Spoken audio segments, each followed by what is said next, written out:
I am most terribly sorry, sir, but I'm in the most frightful hurry. How do I know you're not a Martian in a rubber suit? Welcome to Legends of Gotham, where we talk about Fox's hit series Gotham, set in the world of Batman. I'm Bill Meeks. And I'm Anne-Marie DeSimone. And we are back for another wonderful episode of Legends of Gotham. Gotham! Covering all of the Gotham. The mid-season winter finale. Fall finale. Episode 11. Mid-season break, December finale. Stuff happened. Of Gotham. We're very excited to be here, though.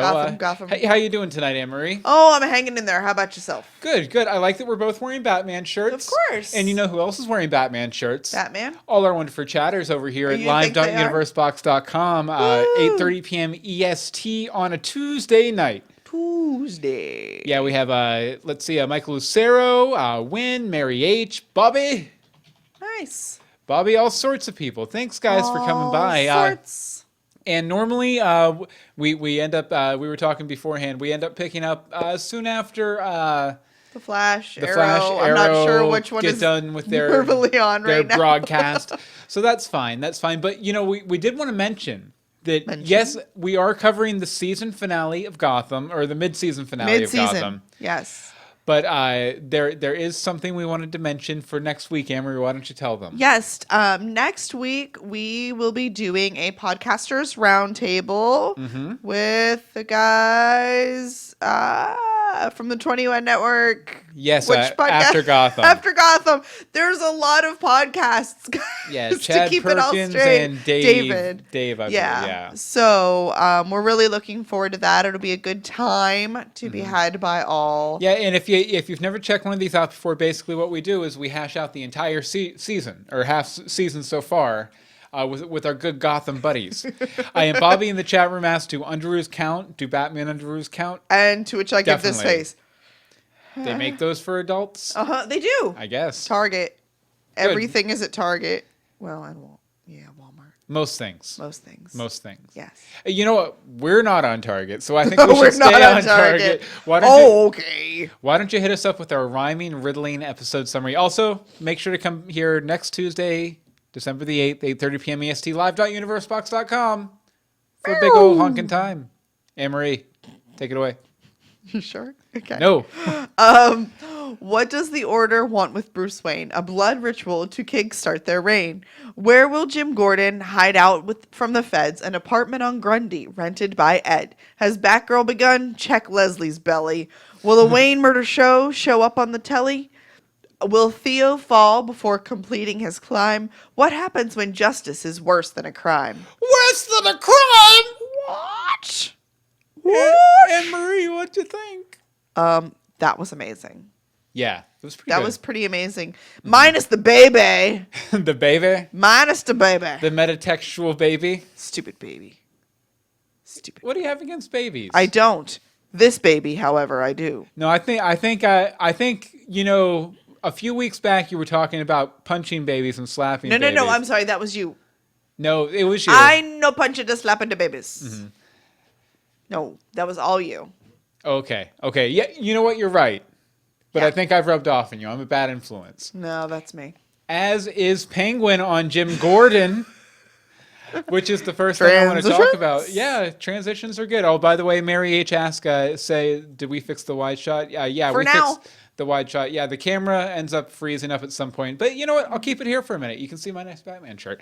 Okay, yeah, but Jim's fateful decision at the end of this episode. If you didn't watch the episode, one, Why are stop you here? listening to the podcast. Yep, we're going to spoil the whole thing for you. Two, Jim popped a cap in Theo Galvin's ass. Or, Head. His ass head.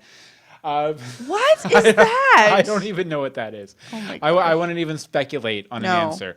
No, but don't. Jim's actions in this episode, I felt like they show that he finally gets Gotham. Sometimes the line between good and evil is razor thin. And Theo kind of sums up, I think, Jim's reasoning pretty good. Right when he gets the handcuffs and he's putting him on it. Why was he putting him on himself?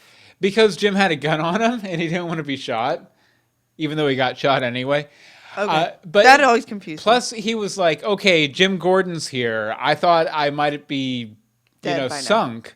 But Jim It's just Gordon's Jim. here because he says, thank goodness for simple men of principle who believe in the system, which is what he thinks Theo Gallivan thinks Jim Gordon is. As it turns out, Jim's not so much that anymore. Jim was an idealist, but the rise of the villains and Theo's actions throughout this season have fundamentally changed him. He used to be a lot like Captain Barnes, but men like Barnes are a weak spot in the system that bad men like Theo exploit to win. And so I think Jim's finally realized this, and so he's realized he can no longer be a weak spot like Barnes is. But what will he be like now? And will Barnes come after him, even if Barnes does consider him like a son? Yeah, Yeah, he's coming probably. after him. That's not actually an option. This entire we'll talk about it with one of your other points later. That's fair. Because it's a little more relevant there. But Jim and the Penguin. Oh, 1 second Oh, here. sorry, you had stuff. Our audio listeners will be listening to us here. I think we just crashed out the stream. So guess what? We're not doing the wide shot anymore because it completely crashed my computer. Give me 1 second. I'm going to get signed back into chat here. You are in. And then we'll be back to the races. Yeah, but I got to authenticate myself. Oh. So it doesn't kick me out. That's probably a good idea. All right, here we go. Let's see here. And where were we? Do you remember, Anne-Marie? We were talking about, you were on point AC. Point AC? Okay. AC. Okay. Hold on. Let me save this project real quick. Yeah, we haven't had a crash in a while, so I don't feel too bad about it. I feel bad for our live people. Yeah, I know. I don't know where Mary went. Mary H. left. I'm sure she'll be back. Yeah, hopefully. She was probably refreshing? Yeah, she probably refreshed. Because Michael was asking if he needed to refresh. She's like, where did the stream go? Yeah, it should come right back for you. Hold on 1 sec. I'm going to start this recording fresh. So fresh and so clean. Yep, exactly. Okay, so fresh and so clean. Sorry, my nose is itchy because of my mic. Yeah, but I do think that by the way, some people, if you were watching us live, we did crash out there for a second, but we were talking about Barnes coming after Gordon, and I just wanted to wrap up by referencing one of Penguin's lines from the episode. We are who we are, he says to Leslie in relation to Jim Gordon. But, I think Penguin really gets it dead on here. No matter how hard Jim has tried to fight it this season, he's that impulsive man that Leslie is afraid he is or he's becoming. Yeah. And, I mean, that's really something that he's been fighting, the entire series. To a degree. Because at first he was trying desperately to be the idealistic Barnes-like character. Oh, yeah. That was all last season. And then this season he realized he couldn't be that guy entirely. Right. And by the end of this half season, he's completely not that guy now. He's probably more morally gray than Harvey Bullock was when he first showed up in Gotham, Or at least... I don't know about that. I mean, he has no Harvey Duchess. had a relationship with Fish. Yeah, that's true, too. You can't have a relationship with Fish and not be as shady as possible. Mm-hmm. Oh, she was already having other issues. Okay, so Jim and the Penguin. Jim and the Penguin, yeah. Good time to talk about Jim and the Penguin because they were buddies this episode. They were back in the habit. Friend. How many times can Penguin call Jim friend in that one little speech? You can fight it as much as you want, Jim, but you need Penguin, and Penguin has admitted openly many times that he needs Jim. Mm-hmm. So, what was I saying? Oh. They just need to suck it up and deal with it and just accept their relationship. But Barnes is going to get in the way of that, significantly. So it's a little dangerous there. Everybody has a cobble pot. Including Jim Gordon. Jim Gordon probably has like 3 cobble pots. So do you think Jim is going to pay for not letting Penguin actually kill Gallivan, though? I don't think so. I think Penguin is just like he's just glad that Gallivan is gone, and I mean he got a nice little cruel dig in there at the last moment too with the umbrella and everything. Maybe. But yeah, he did. He got to beat the crap out of Gallivan, but Penguin specifically demanded to be the one to kill him. So that's the only thing that I fear slight retaliation at least, even though, he got his. Let's see. Yeah, Oh, Michael in the chat room mentions, I think he calls Jim's friend so often because he knows it makes him uncomfortable. I can definitely completely. see that.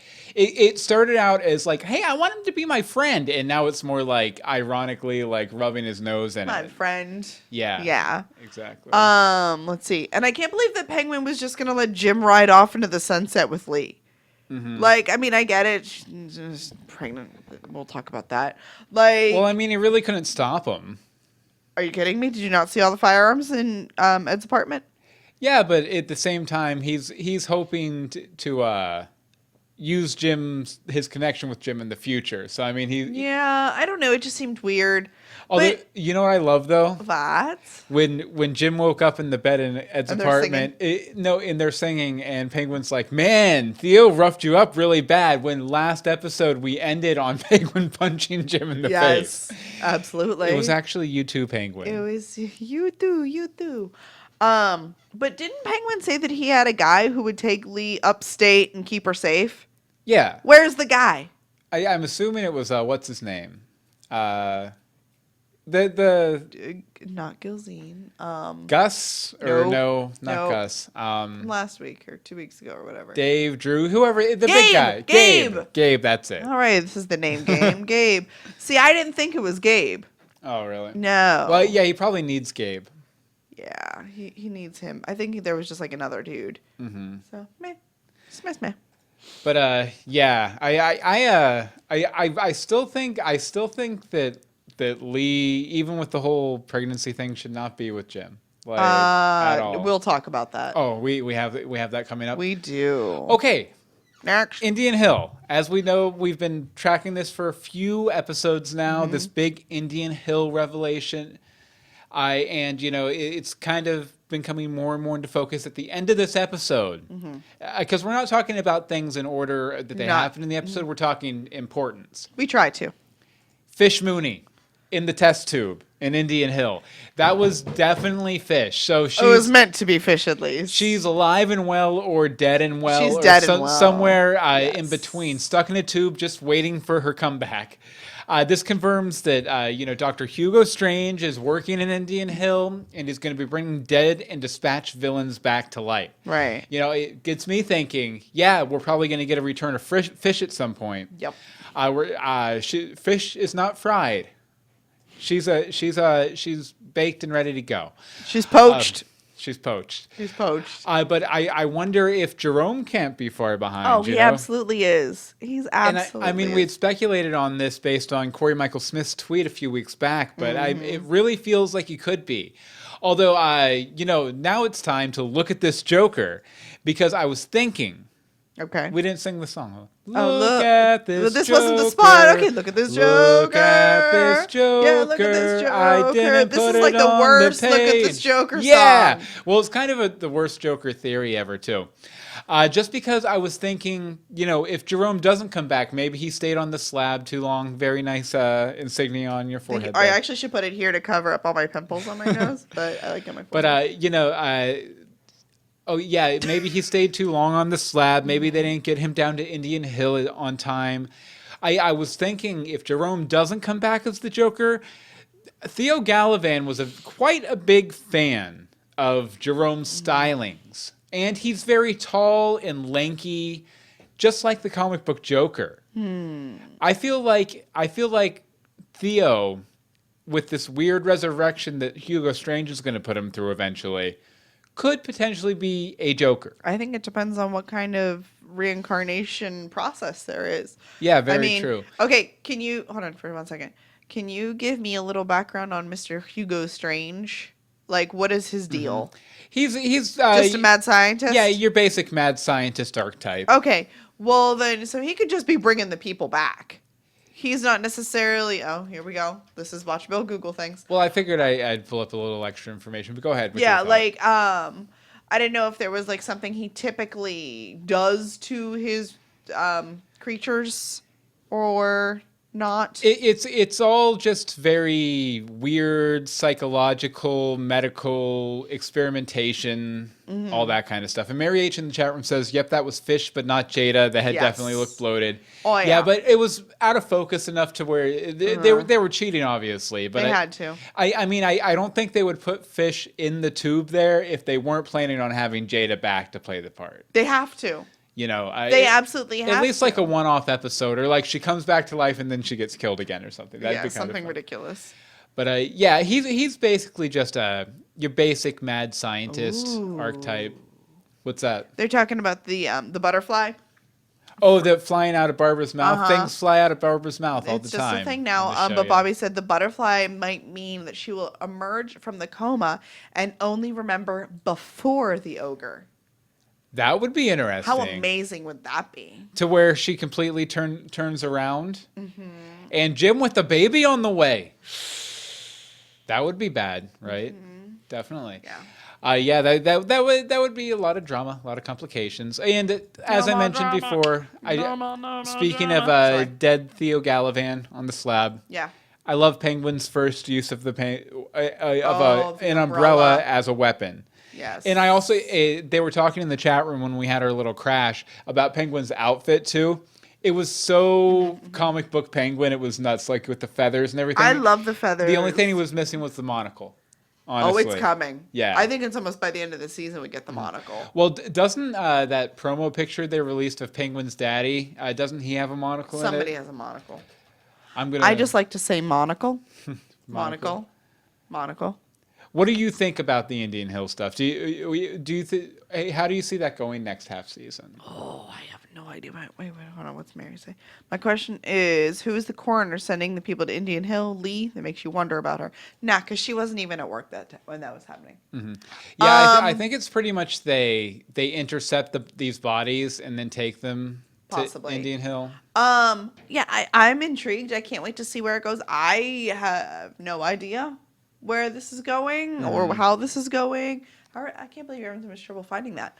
Oh, here it is. Yeah, it's a very obviously photoshopped picture though, so it's hard to say. But yeah, in the old when he played Penguin's father when Paul Rubens played Penguin's father in Batman Returns, he had a monocle. Did he? Yeah, but in the Photoshop promo picture that they released with Penguin's mom and dad in the same picture, he's just Rip very Gertrude. plain faced and everything. Rip So Gertrude. we shall see. Yeah, I don't know if maybe, Indian Hill is like going to be the new breeding ground for the people who are going to take over Gotham. Hoods are out. The reincarnated are back in. Yeah, I will say that the big fight with the Weak sauce. the order did not. Yeah, it kind of deflated. And I mean, obviously they're operating on a TV budget. I'm sorry, but guns versus knives, guys. Yeah. Like, you're not going to win. But I expected more of the Order of Saint Dumas, like going throughout Gotham and wreaking havoc in the streets and all this kind of stuff. And no, it was just kind of ended up coming down to 2 throwdowns, one in a Chinese massage parlor. Yeah, let's say it nicely. And one, in this week's episode. Yeah, it wasn't nearly. I feel like there was way more buildup, which is why I don't think it's completely over yet. Yeah. Because there's no way they killed all those people. You know what else we were isn't completely off of? Yeah, sorry, go ahead. Well, I was gonna say I feel like we're not even following. I like it. Following what? Or the talk too much. Oh, okay. We're jumping, we're talking, we're chatting. It's a fun thing. Well, you wanted to talk a little bit about Alfred, right? Oh, darling Alfred. Has anybody even cleaned these wounds? This man was in a garbage truck and a landfill, for Pete's sake. Somebody needs to, I mean, I know he asked for a clean bandage, but, we could use some antiseptic of sorts. He got stabbed in the back. Like, who pulled the knife out? Yeah. I'm sure he didn't go up to the garbage man. Hey, excuse me, mate, can you pull this out of my Alfred's back? a pretty tough dude. He probably did it himself. Interesting. Let's see. I liked his list for Bullock and how he was on it. He's like, asking for guns in Gotham is nothing. Just head on down to Villain Walmart. The hub, what was it? Not the hub. But they wiped that place out though, Remember? Who said it didn't rebuild? It's been weeks. This is true. It's This is been very weeks. true. It's just smaller now. Now it's like a CVS instead of a Walmart. And I think finally, hopefully, Alfred and Selena are over all of their cat fights. Yeah, They both genuinely want what's best for Bruce. I kept wondering if that was going to come back up, but the whole slap and everything. I don't but think it it's doesn't going appear to. that it's going to. No, I think they're both just moving on because they just want, Bruce to not be stupid. They want Bruce to be happy. So there's that. Yep. Na, na, na, na. Yeah, very good stuff though. Very good stuff though. Over in the chat room, they're talking a little bit about Mr. Freeze, which we'll be talking about later. Get there. But Michael Lucero says, at first I thought Freeze was associated with Indian Hill, but now I'm starting to question that. See, I think Mr. Freeze might end up being a guy who's going out there freezing people and bringing them down to Indian Hill for experimentation. Oh. And maybe Hugo's letting Mr. Freeze run his experiments, his cold experiments down in Indian Hill for that. Oh, And the guy in the store in the chat room also says, I think Strange is doing what he did in Arkham City, the game Arkham City. Okay. I'd imagine he's referencing bringing people back from the dead and programming a hypnotic suggestion in their brains. And since Mad Hatter has been confirmed for this season, I think Jervis Tech is working at Indian Hill. I could definitely see that. Interesting. I wonder what plan Bruce was working on and how well it was really going. Oh, yeah, definitely. And we'll talk about that a little bit later. I do want to know. Yeah. But yeah, I think Indian Hill is definitely going to be the source of all of the supernatural gobbledygook that you can expect from the Batman mythos moving forward. Because it started as Warehouse 39. Now it's Indian Hill. And I think it's all going to dovetail very nicely in with the Wayne Industries stuff. It's going to be interesting to see for sure. For sure. And bye to Win in the chat room. Okay, we're going to take a little break here. Anne-Marie, why don't you tell them a little bit about our Patreon? Sorry, I was taking a drink. Hi, we have a Patreon. We do. Patreon.com/universebox. It's a way that you can support us with a monthly donation. Michael Lucero. You can make a donation starting at 10 cents all the way up, $10, $5, $2, whatever you got. It helps us improve our show, upgrade our equipment. Obviously, we need a third camera because it crashed us. Yeah, it crashed our stream. I'd like to get rid of this fuzzy animal in front of me, but that's the type of thing that we use this Patreon money for. There's all sorts of rewards. You'll get a lot of Bill's books. We send out random presents, things like that. Yeah, it just this past weekend, I actually sent out an audiobook copy of my fairy tale, The Trials of King Sparrow. It's about a badass bird. Out to all of our patrons. And by the way, I will mention that all of my books are on sale over on Amazon. For 99 cents. For 99 cents until the end of the year. So if you want to pick up the Dog Boy Adventures series, you can pick it up over there, 99 cents a piece. Or you can just become a Patreon supporter over at patreon.com/universebox, along with 35 other wonderful, wonderful people, and you'll get them for free. God, I love free. Yeah, it's just under the All Posts section. Just scroll down through there and you'll find a link to a zip file with all the ebooks of all the Dog Boy adventures. Awesome. But we want to thank those 35 people who are giving us $214.99 per month. You guys rock. Are the bestest in the most elite, awesome crew in the world. If you want to join the crew, Squad goals, patreon.com/universebox. And we want to thank all of you so much. Definitely. Okay, let's see here. Batman versus Superman. Oh yeah, that thing. There was a teaser last night. There was an exclusive teaser during Batman. Oh, by the way, the guy in the store in the chat room, it's not really a break. We just talk about Patreon for about a minute, and then we're right back into it. We're back. And we wanted to talk about a little bit about this exclusive sneak peek that premiered last night during Gotham. We figured during the middle of the show would be a good time to do it. I'll keep the volume down so hopefully YouTube doesn't take us down. But it shows basically Batman chilling out in a cave with his arms tied behind his head. Superman comes down. The soldiers are worshiping him. Worship. From Zack Snyder. Worship. Yeah, and it's kind of weird, and Superman's real meanie. He's a big meanie. And he comes over and he rips Batman's mask off. Anne-Marie, what did you think about this clip? That nothing really happened. That's a fair assessment. I mean, So this is before they like are dudes, right? Before that, what do you mean? Aren't they like Superman and Batman are supposed to be friends? They are the world's finest team. That's very true. I'm assuming from everything I've seen online and just the way the scene goes down, I'm assuming this is a dream sequence. Yeah. Batman. This is kind of a nightmare sequence for it's kind of Batman's fears about Superman, what he thinks Superman could do to the world. Okay. His worst case scenario, Superman is taking over the world. He has an army and he's taking out the Batman. Interesting. Yeah, it's kind of like that whole king of the world scenario you see in the comics all the time. But I thought it was a brilliant way for them to do a teaser for the trailer that's coming out tomorrow night on Jimmy Kimmel. Because it's very much like those old Silver Age covers where a lot of the world's finest covers in particular, where they on the cover it would be like Superman and Batman hate each other, Superman and Jimmy Olsen hate each other. Open the book to find out why, and then you open it up and you find out it's some sort of misunderstanding or some sort of it's not quite how it seemed from the cover, and I think that's basically what they're doing with this scene here. It's kind of like that cover image. And Mary H says, I think they were just showing off Batman's new look. Like, the trench-coated Batman look. Very cool. Again, I think it's all a dream sequence, though.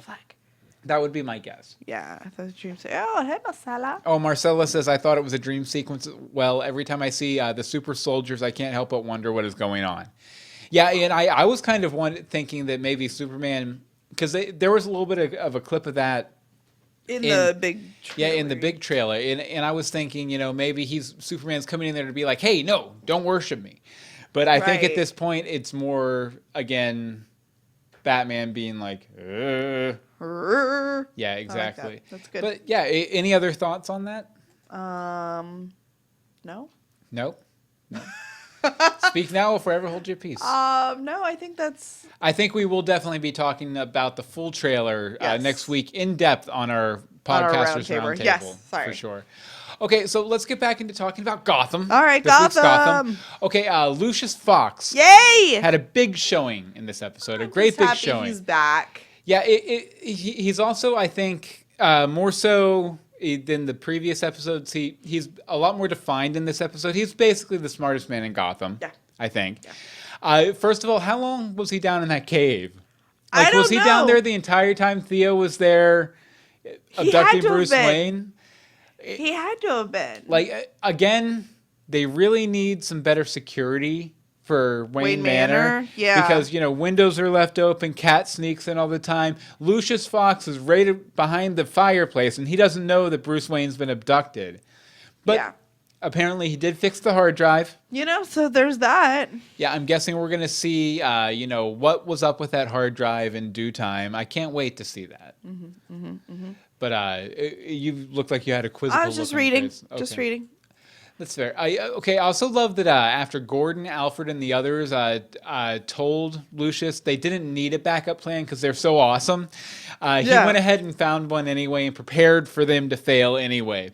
He realized they were approaching it too emotionally and that there was a good chance that they weren't going to be quite as successful as they imagined. Yeah. Although I will say that it would have made Jim's life a lot easier if Lucius hadn't gone to Captain Barnes, because then he could have just capped Theo, boom, boom. But no would one he around, have? no one any the wiser. But would he have? Probably. I mean, it wasn't Captain Barnes showing up that made it, because he was going to do it. Then Captain Barnes shows up. Then he's like, okay, I guess I can't do it. Then Penguin knocks Barnes out. And he's like, okay, I can do it. Boom. Or, well, they drive out to the water first, obviously. Everybody's got to have a nice view of the water. Yeah, but I did appreciate that Lucius had the backup plan. He's also a guy who can solve Ed's riddles very quickly and easily, which I thought was a lot of fun. I think, if nothing else, having a guy like Lucius around is going to make Ed step up his game a little bit, maybe. Well, I mean, I'm curious how much we're going to have Ed around. Yeah, very true. And I have some more points on that in a little bit here. But I will get to Ed. All right, we'll get to Ed. We'll get to Ed in his sing-songy ways. It takes a smart man, going back to Lucius, though, it takes a smart man to know when he won't be able to help in a fight or a battle or a conflict. So I love that Lucius Fox is smart enough to know his weaknesses and his strengths, and knows it'd be better if he stayed behind the scenes, He's like, I'm just not gonna come. I'm good. which is the way Lucius Fox reacts in the world of the Batman. Anyway, he's the guy doing the tech and doing everything for Bruce behind the scenes, so he can concentrate on the crime fighting and all that stuff. Interesting. Definitely. Interesting. Okay, you wanted to talk a little bit about Silver? Silver and Tabitha. Silver and Tabby, Silver and Tabby. All right, let's start with Tabby. Apparently I edited myself somewhere. I love that Tabby is finally sick and tired of basically just doing all of Theo's bidding and basically being his woman servant, kind of like, go kill this person, do this, do that, don't do that. Why are you doing that? We're taking over the thing. I'm like, she's not getting anything out of all of this. Like, they're obviously, the rewards are not so much like when he's looking out over the city. She's like, yeah, it's all yours. We know. Just smile, would you? Like, she's just sick of it. And she calls him out on it, which is one of my favorite things because I like when people get called out on their crap. Let's see. And how she's like, if we take away the money and the power, what do we have? You're nothing. I've known you for blah. And yeah, I don't know, in the way she was saying brother, I was like, oh. Yeah, it seemed like there was something very specific in Theo's past that she was referencing there that hopefully we'll get teased on a little bit later on in the series, hopefully. I think because so. Obviously, and as they're saying in the chat room too, we're not done with Theo and Tabitha yet. Not by a long shot. No, not at all. But do you think she's going to go for the redemption arc? No, I don't think. You think she's just a hardened criminal? I think she's going to go for the more of the just going out on her own and wreaking havoc all on her lonesome, maybe with Silver in tow. See, that's the thing. I'm curious because all of a sudden she seems very protective of Silver, and I'm just wondering if that's going to keep going or if it's just going to be like, peace, see ya. Yeah, the guy in the store says, I honestly thought Tabitha was going to be the one who killed Theo. I saw that coming too. I was like, she's really good with a heel. In a way, wasn't she though? Because she's the one who took away his parachute. Well, she knocked him out and took his parachute. Knocked him out and took his parachute. She almost killed Silver too, just shoving her out the window. I know. I was like, how did she rebound? No training, no prep, just... I'm sure but you don't know that she doesn't have any training or any prep. We know nothing before 11 episodes ago. If nothing else, she wasn't prepared for it. No, she definitely was not prepared for it. They are talking. Mary H. in the chat room says, was the mind-reading dolphin an Aquaman reference? And then Michael Lucero says, plot twist, Theo Galavan is Aquaman. Oh which would be one of the least crazy fan theories about things that I've heard. Penguin is Joker. Joker is Penguin. Penguin is Joker. Joker is Robin. Batman is Slade Wilson. I'm mainly talking about DC movie theories that are just like, what are you talking about? I feel like fan theories for the DC movies, they're basically X character is Y character for no reason whatsoever, and that's what all the fan theories are for the DC movies. Nice. But did you have anything else on Silver and Tabby? Yeah, I do. So Silver tells Bruce that she's done other bad things that he doesn't know about. What has she done? I've done a bad thing. I don't know. I'm just curious about her past because now she's saying her parents died right around her 9th birthday. Yeah. And then, she's obviously like 14 or 15. And she was in Switzerland for X amount of time. She was swimming with mind-reading dolphins at some point. Like, I don't know. I want to know the backstory a little bit on Silver. I just need a Cliff Notes version. I'm curious because I want to see what comes next because Bruce really gave her the option of redemption, which she kind of seemed to take. Yeah. Or is she just going to go full villain mode?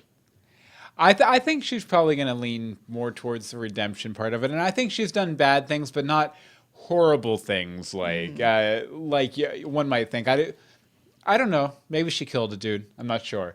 Oh, breaking in the chat room. The guy in the store says, plot twist, Captain Barnes is Penguin and current Penguin is Calendar Man. Nice. I love it.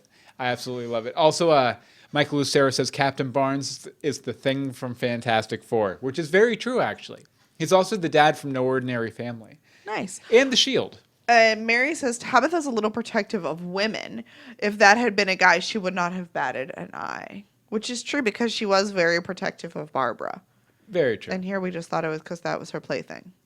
Yeah, I kind of got there. That was more of an, well, I won't say emotional, but romantic connection. Yes. Anyway, but I guess we'll see. I can't wait to see where she pops up next. Yeah. When you least expect it. Tabitha. Okay, I wanted to talk a little bit about Silver and Bruce, too. First of all, Bruce, in all of those scenes in this episode, he was very Batman-esque throughout. First of all, his expression to Silver, you can change. There's hope. This is a very Batman thing. He tends to see the good in people, even behind the bad that they do. Right. If he meets a villain he thinks he can reform, or that can reform, he's on it. He's supportive of them, very supportive of them.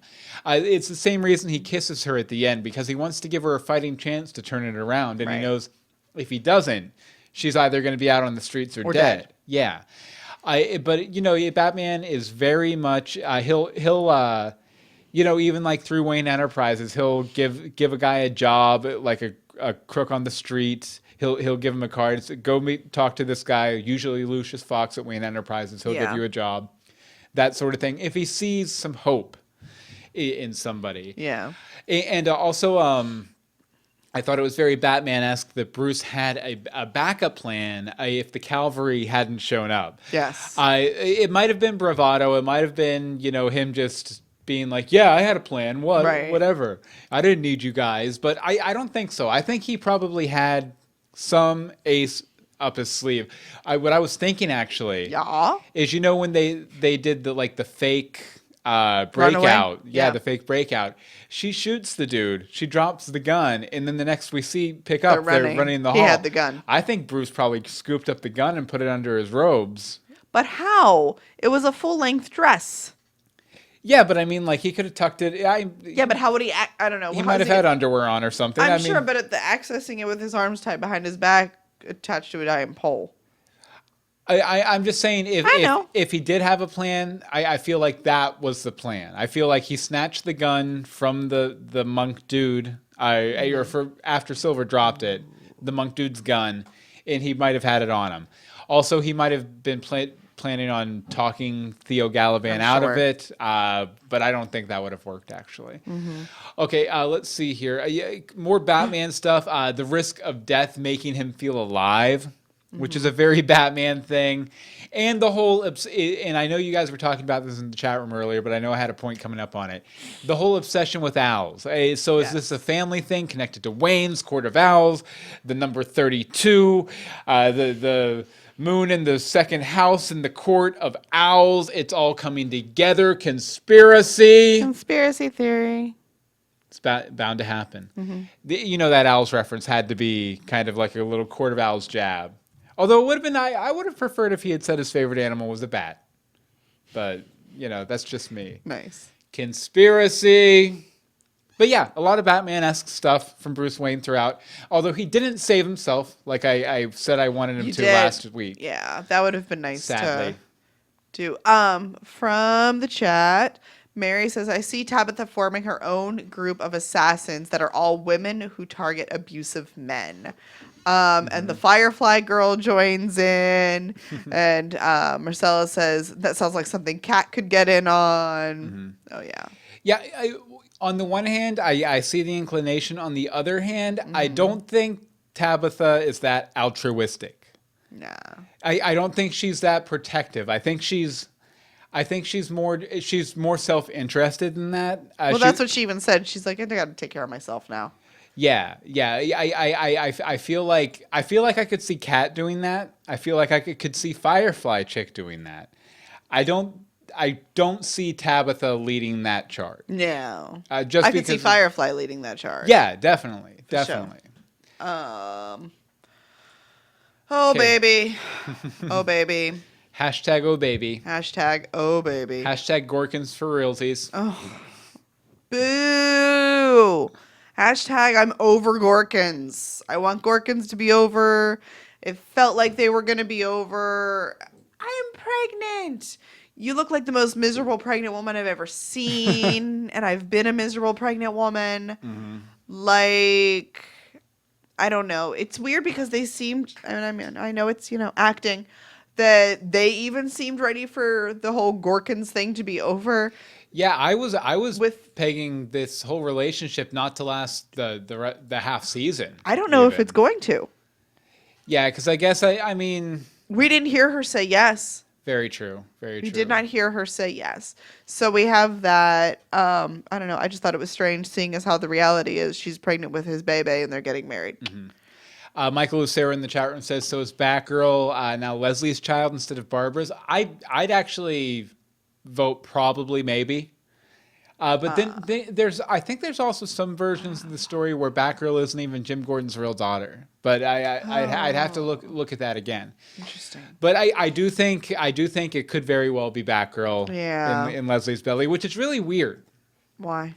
Just because of the Leslie and Bruce's relationship in most versions of the story, when Leslie's obviously much older, like she's a woman who's devoted herself entirely to medicine and taking care of the poor who can't afford good medical care and stuff like that. And she helps the Batman, but she doesn't really have much of a personal life. Interesting. And probably Bruce Wayne is probably the closest person she has in her life. So it's definitely a new tact they're going on with Leslie for sure. Very interesting. And partially inspired by real events. Yeah, I'm pretty sure that's where that storyline came from. Yeah, I would be shocked. Although I did love when Leslie told Jim and Penguin was like, oh, he's like, no, our love is doomed now. Oh. Hashtag Cobbleorden. Cobbleorden. Joswald. Joswald. Hashtag Joswald. Hashtag Joswald. Okay, last but not least, I wanted to talk a little bit about Ed here.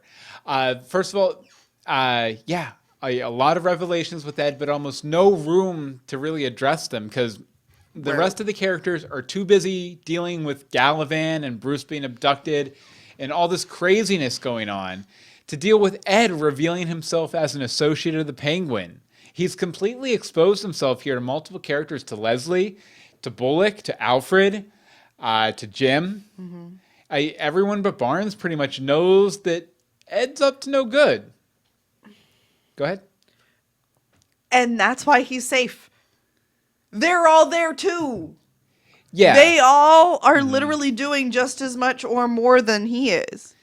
Yeah, I do feel like Jim or Leslie, especially if she digs into the Kristen Kringle angle anymore, if we go there. Or even Harvey because he doesn't like Ed, might try to get him kicked off the force. But what happened with Gallivan, and I'm sure Penguin's going to tell him about that. Yeah. It's going to give him a lot of leverage against these people who might be trying to out him from the force. On the other hand, I could totally see him being out the door, just hanging out with Penguin 24/7.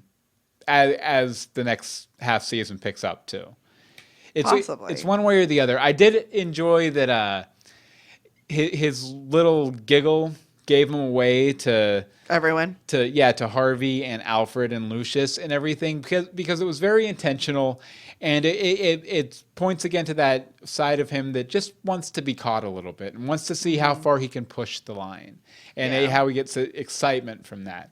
And then when he drops the riddle, like, oh, no one will guess it, and Lucius is like right away. On it. I have the riddle. Yeah. I loved it. I absolutely loved it. I can't wait to see what happens with Ed because I'm sure it's all going to come crumbling down in short order. I hope he gets a question mark suit sooner rather than later, though. Yes, must happen. Definitely. But I mean, we did just get the umbrella, so. Yeah, and the guy in the store says I loved it when Jim woke up to Ed and Penguin singing and playing piano. That was fantastic. Definitely. I love that it's gone from they are driving each other nuts because we thought the love affair was over to, nah, we're just going to sing a song and be fine. Have some extra spicy mustard. We're good. Yeah. We got this. Well, I mean, even the best of friends have shaky days. They do. When this is very, you run out of true. spicy mustard and whatnot. Yeah. Okay, so Mr. Freeze. Mr. Freeze. That happened. Yeah, more or less. That happened. That's basically it. I do have a slight complaint in that I think that the costuming and just the general setup of Mr. Freeze, it felt a little too much like Captain Cold to me, which people get confused in the comics all the time about Mr. Freeze or Captain Cold, and they're both ice-based villains. I wouldn't have as big of a problem with it if he wasn't a major character on The Flash, and I think the upcoming Legends of Tomorrow on the CW. Captain Cold is a major character in a very similar outfit. So I think a lot of people are going to be being like, oh, they're ripping him off or whatever. Yeah, blah, blah, blah. And I know I have faith in Gotham TV writers to craft a compelling story for Victor Freeze, of course, and his wife Nora, which has been cast for sure. So we are going to get That some story. sort of riff on Heart of Ice, I believe, the Batman, the animated series episode. John Stevens even mentioned that when we talked to him back in he September. did. Yes. But, so I have complete faith that this story arc is going to be awesome. At the same time, I wish they had changed up the outfit a little bit. Or made it. And I mean, obviously, throughout the course of the season, they might lean back a little closer to Mr. Freeze territory. Maybe. We'll see. With the fishbowl on the head and whatnot. Definitely. This is Fishbowl. Yeah. Other villains coming up next half season. The guy in the store can't wait for Clayface and Mad Hatter. Those are going to be good. It's going to be good. So you don't know Mr. Freeze I very know well. nothing.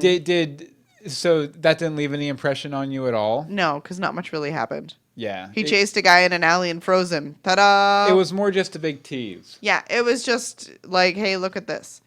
Let For it those go. people who don't follow spoilers of casting and stuff, it was probably a massive revelation. But I don't think there's many people who No, I don't think watched the show who missed that. Well, there can't be any more. Yeah, plus the trailer for this week, the ending Gotham logo was a frozen logo. No, so- that's what I'm saying. Oh, the trailer. Yeah, for the trailer for this week's episode. Right. So Well, and they were really pushing that hard, but again, those people. Sorry, I'm like knocking things over. Yeah. I don't know. okay, I distracted. time for the arbitrary scale here.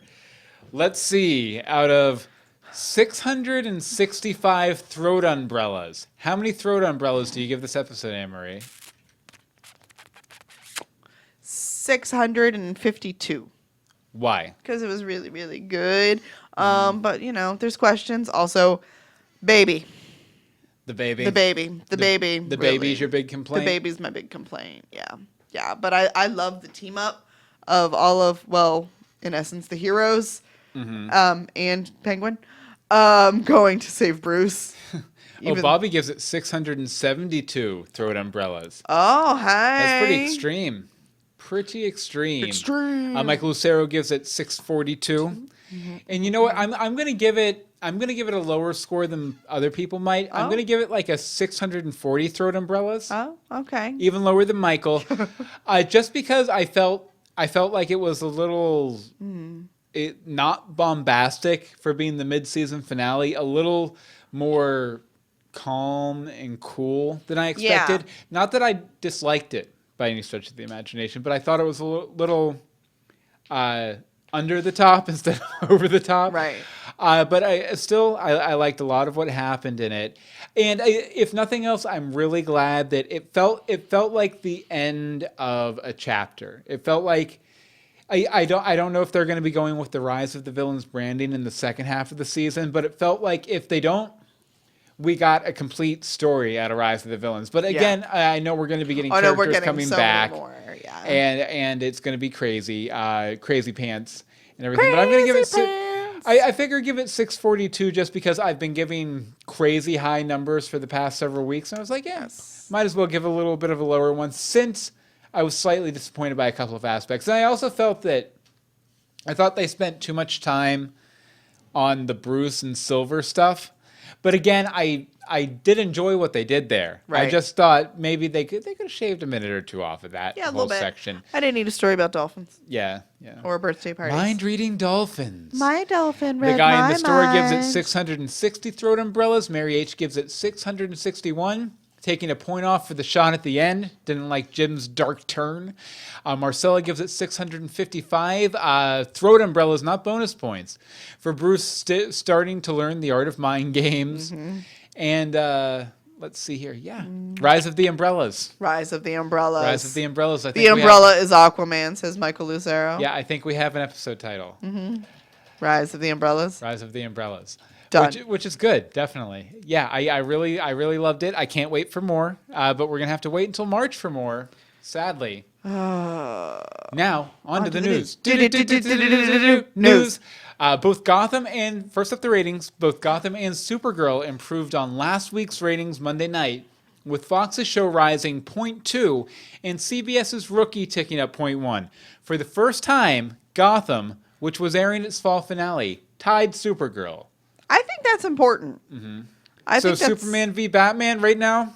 it's even level ground. playing field. Yeah. We're good. Definitely. So I don't know. I just thought that was Kryptonian v. pretty cool. Especially since last week was low for some reason.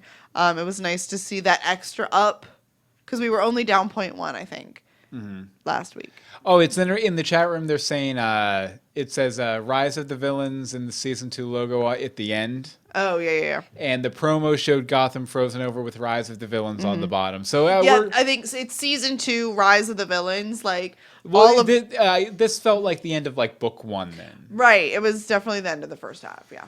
Yeah, the end of the Dumas chapter. The Order of the Dumas. Okay, and one more little bit of news. We'll have links to all these stories at the show notes at legendsofgotham.com, by the way. We do have a character that was mentioned a week or two ago has been cast. Last week. I couldn't remember if it was last week or the week before. Yeah, it was just last week. And it's Matches Malone. It will be played by Michael Bowen, who, if you've watched Breaking Bad, Nope. he played Uncle Jack, the uncle with the Nazi connections, or the Nazi uncle of Jesse Plemons' character. Okay. Which he's a really good actor. He's very hickish in Breaking Bad, very kind of a good old boyish, gun nuttish.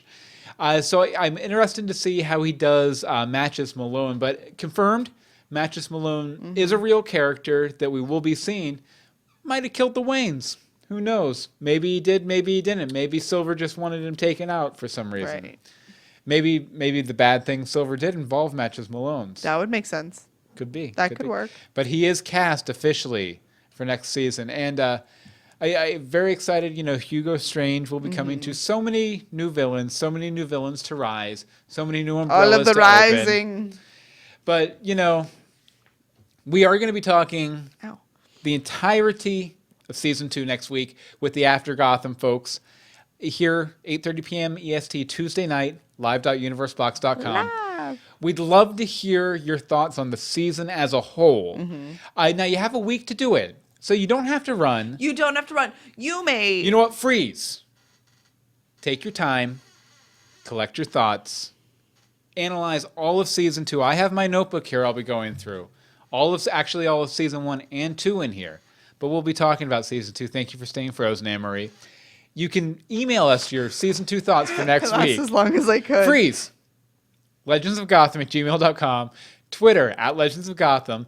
Facebook is facebook.com/legendsofgotham. And the voicemail number, which we almost always play, is 424-274-2352. Although I don't know if we'll be able to do that next week. We'll see. Again, 424-274-2352. We would love to hear your season 2 thoughts for, the big wrap-up with the After Gotham folks. But we're going to listen to your thoughts about the mid-season finale right now, starting with Bobby. Freeze! Bobby. Hey, Bill and Anne-Marie, it's Bobby. Okay, this was an awesome episode of not just Gotham, this was an awesome episode of television. Just cutting to the chase right now. Everything about the season has been great. Of course, I may have complained a few times here and there, but they were able to set up so many things in motion and pay all of them off, leaving nothing by the wayside. The one thing I might have said is, what is going on with Lucius Fox and the hard drive? But then, of course, at the beginning of the episode, Lucius Fox appears out of the basement and he's just like, hey, fix the hard drive. But then, unlike Lancelot, where they threw him away after that, maybe, that would have just been his brief appearance, he plays a good part in the episode. And I loved his character moments in this episode. Made me, A, regret not spending more time with him in this half season, but then be anxious to be able to spend more time with him in the next half season. And he's fixed the back computer. We get to see what's on the back computer. All right, what else do we got going on? I'm just going to be all over the place on this, like I said. David is like killing it as Bruce Wayne. Definitely. He's just brings so much pathos to the character, and he's doing a great job of evolving into Bruce Wayne, into what we know as Bruce Wayne. And his moments in this episode is, oh my god, when he told Silver that he wasn't afraid of dying because that just meant he gets to see his parents again. He just feels alive. Oh, that killed me. I'm getting chills just saying that right now. Alfred, of course, I loved every bit of Cockney about him. One of my favorite scenes, of course, was him getting shot in the face with the taser. That was awesome. Yes. But then just him rallying the troops to go get Bruce from Galavan. I liked Galavan this episode. I even liked Galavan this episode.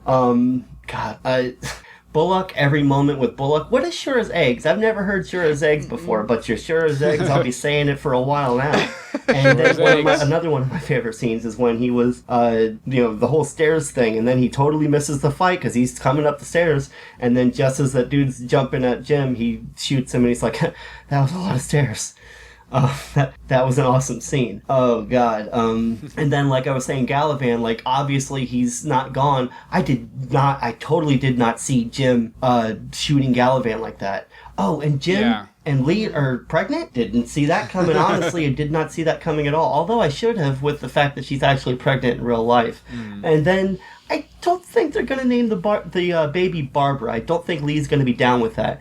So this probably is not Batgirl, but we'll see. God, I just loved everything about this episode, guys. Like I said, not only did it do an awesome job of paying off everything that this season set up, but then we get Mr. Freeze going into the second half, with the rise of the villains still. You'll need to chill out. I'm sure I've missed a lot, but this voicemail's going on, and as you can see, I kind of like this episode. So, okay, here we go again with the arbitrary scale. Arbitrary scale of, Jesus, guys, why are we having such a hard time with these arbitrary scales? Eggs. We're going to go with eggs. Out of 347 eggs, I'm giving this 352. I don't know where those numbers came from, but obviously I love this episode, guys, and I can't wait to hear what you guys thought. To be fair, I was having issues with the arbitrary scale a couple weeks ago when it started. I think it was contagious. Yeah, definitely. So is talking in unison, I guess. Jeez. Thank you very much, Bobby. I'm very glad to hear that you turned around a little bit, especially for the last episode here. Breaking in the chat room, characters being other characters. Jim Gordon is Barbara for some reason. Oh, that's my favorite so far. Definitely. Okay, let's see here what Brian has to say. Who is Brian theorizing is a different character? Hey guys, it's Brian. Hi, Brian. I'm from a different number, but it's me. So Gotham was good this week. This fall finale. I don't know what I'm gonna do with my time. I guess I'll have to just keep rewatching that new Batman v Superman teaser trailer. That was a really good trailer. But we should have some Gotham commentaries coming your way after the first of the year too. Coming soon. That'll help. no, it was a good episode. Honestly, I preferred last week's episode on Gotham a bit more. But yeah, I felt like Silver came back too soon. I mean, it would have made sense if it was like maybe 4 or 3 episodes later, because he basically told her he didn't want to, be a part of her anymore, her life. And it's just kind of weird how she came back the next episode. But yeah, I'm glad Galavan died, or so we think. But yeah, it was a good episode. I would give it about, on a scale of 1 to 10 umbrellas down a guy's throat, I'll give it about an 8. And I'm very excited about Mr. Freeze. That was my favorite scene. And also, prediction, I think the Joker and Galavan will come back to life somehow from Hugo Strange later in the season. All right, see you guys, and Merry almost Christmas. Thank you very much, Brian. Also, Brian wins the prize for guessing my arbitrary scale. Congratulations, Brian. We clap for that here around here. We clap for a lot of things around here. Too. Okay, you want to read this letter from Sharon? Sharon, aka the Powell family. You may have heard us read some tweets from the Powell family. Well, Sharon decided to write us a full-fledged letter this week. Yay! Nice. All right. Hello. I didn't love this episode as I had no fear for Bruce as I did last week before I got the reveal, but I liked parts of it. I loved Bruce in this episode. He was wise to Silver, but showed mercy. I thought that his feeling alive at his life in danger was a subtle nod to Batman's psyche. His words to Father Creel were so matter-of-fact and pitying, and his saying to Cat and Alfred that he had an escape plan was so Batman-like. Question for you. Do you think this is the end of the feud between Selena and Alfred? Yes. As we said, yes. I didn't like Jim killing Gallivan. I know that they have been hinting at that all season, but I didn't think that it is Jim's character. But Gallivan asked him to for a reason. I wonder if he knows that all criminals get to Indian Hill and are resurrected. Oh, he probably does know about that. he could. So again, This is probably a plan. Falling right into his Batman's gambit. Fish was definitely one of those tanks at the end. Jerome is there also, I believe. Am I the only one who didn't see that kid as being Jerome? I thought it looked a little Jerome-ish. He was not a ginger. But he was in a tank with blue light on him. So, I mean, he could have been anything. I still believe that Barnes is a plant of Wayne Enterprises, if not Gallivan.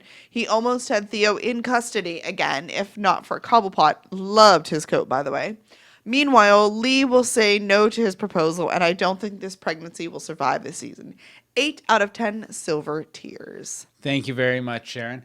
And Mary H. in the chat room says, I wonder if Lee lied to Jim to see if he would go with her. I was kind of thinking that, too. The only thing that threw me off that is the fact that the actress is actually pregnant, so I don't think they do like a fake pregnancy storyline. Too much work. Yeah, way too complicated. Way too complicated. Okay, we had a tweet here we wanted to mention from other Anne Marie who couldn't join us in the chat room tonight. She usually does. She was making an army of penguins for a Christmas party, and she wanted to share it with us. That's fantastic. A bunch of fun penguins made of olives and cheese and carrots with toothpicks. They're absolutely adorable, by the way. Penguin hors d'oeuvres. A nice penguin. Great for your Gotham Season 2 roundtable party. They would only be better if they were on an umbrella. Definitely. Or carrying umbrellas. Or shotguns. If they had those little like martini umbrellas stuck in them. Sadly, it's probably too late for those little guys. Those little guys are probably all gone. Definitely. But thank you, other Emery, for tweeting us with that for sure. And we're going to wrap up here with a voicemail from Michael. Take it away, Michael. Hey, Bill and Anne Marie, it's Michael. Hey, Michael. Sorry I haven't sent in a voicemail in a couple weeks. It's all good, man. But I'm glad to be back on the show. I was wondering, is this the last? This can't be the end of the season, right? There's got to be like another second story arc coming when the show comes back. I guess I could have looked that up myself, but I always enjoy watch Bill and Anne Marie Google things, so maybe y'all can figure that out for me. A couple of thoughts. Why would the police throw Alfred in a jail cell when he's been wounded like that? Shouldn't they take him to a hospital and stabilize him first? I know he had a knife in his back or something, and I feel like he'd already been wounded before that. So he seemed pretty bad, but they're just like, no, we're going to dump you in this cell and you can lie on the floor for a while. We don't care if you die from your injuries. I really enjoyed that heroes and villains team up between Harvey and Jim and Penguin and his men. And I can't remember. I thought Ed was with them, but I didn't see him in any of the fights, so I'm not sure. But I loved all the scenes when they were hanging out in his apartment. I also love how they're setting up more character-based traits of Batman, even though Bruce still doesn't have the training or the costume or any of the more visible or iconic features of Batman. Specifically, he claimed that he had a plan in place, even if Alfred and the others hadn't shown up. And of course, we saw him manipulating Silver in the past episode. This whole I had a plan thing, it reminds me, I can't think of any specific stories, I'm sure Bill probably can, but I know I've seen cartoons when Batman's in trouble or something and Superman or whoever rescues him, And even afterwards, he insists that he had it under control the whole time. So Oh yeah, that happened a lot, specifically in the JLU cartoon. I really? remember that happening many, many times on that show. that line from Bruce felt like a very Batman thing to say. I loved the episode. I thought it was a pretty good conclusion to this story arc, and I loved the little tease of the next Mr. Freeze story arc at the end. So I would give this 13 out of 16 fish moonies in Mr. Freeze's science tanks. Love the episode. Can't wait to see what you all think in the podcast. Talk to you all later. Take care. Bye. Thank you very much, Michael. Great to have you back. And we'll wrap up with just one little tweet from @JustDavid77. Says David is straight killing it in this episode. We completely agree. Absolutely. Okay, now you guys need to get out there and freeze. I wasn't doing anything fun this time. Give me another chance. And freeze. Gather your thoughts about season 2. Email us, legendsofgotham@gmail.com. Tweet us at Legends of Gotham. Facebook is facebook.com/Legends of Gotham. And the voicemail number is 424-274-2352. We are very excited to hear all of your thoughts about season 2. Unfreeze. Freeze again. Okay. I can't do it. Can't do it. Can't wait. Can't wait. Anne-Marie, where can people find you online? You can find me on Twitter at @DeSimone. As for me, you can follow me on Twitter at Bill Meeks. As I mentioned, all of my books are available on Amazon Kindle store this month through the end of the year, 99 cents a piece. Just search Bill Meeks or go to dogboyadventures.com. That'll point you to most of them. Mm-hmm.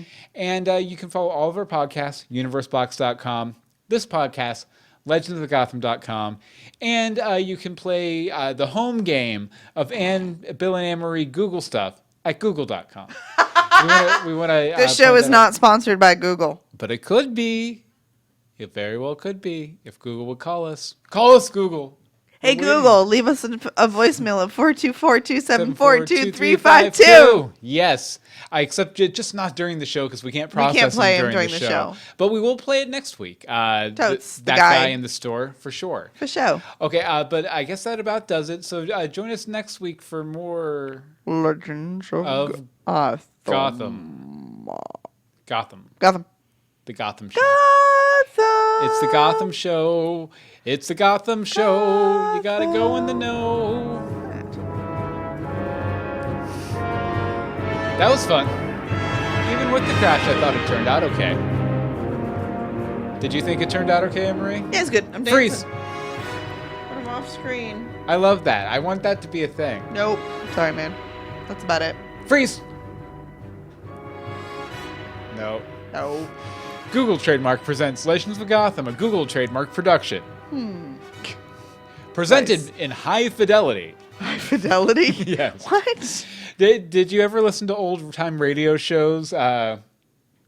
My grandfather used to have this collection of tapes which had like Jack Benny, Fanny Bright, or Baby Schnooks, the Abbott and Costello show, and it would always have an announcer come on before the radio show came on and say, these programs were recorded before the advent of high fidelity. You may notice some clicks and some pops, but it'll be okay. No one will get hurt. Or something like that. It wasn't exactly that. But thank you guys so much for coming out tonight. Please, I hope you guys can send in your season 2 thoughts for next week and come out next week. We're going to have the After Gotham guys on. I love those guys. We're not going steady with them like we're going steady with Gotham TV podcast. But they haven't gotten to see season 2 at all yet. Yeah. Over on that side of the ocean. So I guess you could consider After Gotham our side podcast. So come watch us. Our podcast on the side. Yeah, come watch us make out with our side podcast. It'll be a lot of fun. Wow. Make out about Gotham season 2. It'll be a good time. All right. We love you guys. Mwah. Good night.